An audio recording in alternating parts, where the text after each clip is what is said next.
ایک دفعہ کا ذکر ہے کہ حضرت علی رضی اللہ تعالیٰ عنہ بندوں کو انسانی دماغ کی طاقت کے بارے میں بتا رہے تھے۔ اتنے میں ایک شخص پوچھنے لگا، یا علی، کیا انسانی دماغ کسی دوسرے کا انسانی دماغ کو بغیر بات کیے سن سکتا ہے؟ تو حضرت علی رضی اللہ تعالیٰ عنہ نے فرمایا، ہاں، یاد رکھنا انسان کے پاس صرف یہ 5 حص نہیں جو وہ دیکھتا، سنتا، چمکتا، سونگھتا یا چھوتا ہے، بلکہ اللہ نے ان حواس سے بڑا بھی ایک حواس کو خلق کیا۔ وہ کہنے لگا، یا علی، وہ حواس کو اور وہ کون سا حواس ہو سکتا ہے؟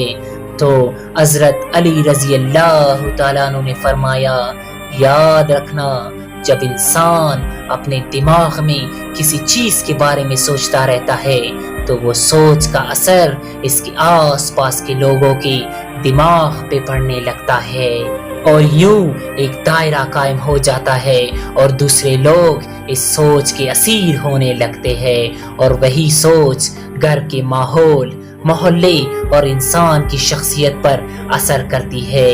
میں نے اللہ کے رسول سے سنا کہ کبھی بھی برا نہ سوچو، کیونکہ انسان کی بری سوچ انسان کی شخصیت پہ نہیں بلکہ انسان کے گھر اور انسان کے آس پاس کے لوگوں کے دماغ پہ بھی برا اثر ڈالتی ہے، اور خصوصاً ان بچوں کے دماغ پہ بھی جو بچے بالغ نہیں۔ کبھی بھی اپنے بچوں کے سامنے گناہ کی سوچ کو دماغ پہ حاوی نہ کرنا۔ انسان یہ سمجھتا ہے کہ جب تک وہ کہتا نہیں کوئی سن نہیں سکتا، لیکن حقیقت تو یہ نہیں کہ بولنا تو صرف بات کو واضح کرتا ہے، بات کو جنم نہیں دیتا۔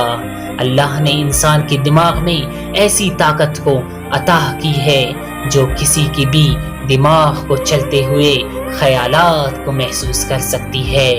تو اس شخص نے کہا، یا علی، دماغ کی طاقت کو کیسے بڑھایا جائے تاکہ ہر کسی کے خیالات کو سمجھا جائے؟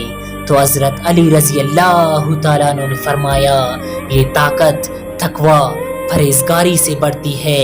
یاد رکھنا اپنے نفس کو پاک رکھو اور جتنا ہو سکے حاضر دماغ لوگوں کے درمیان رہ کر لوگوں کے احساسات اور جذبات پر غور و فکر کرو، اور اللہ کی مخلوق کے درد کو اپنا درد سمجھو۔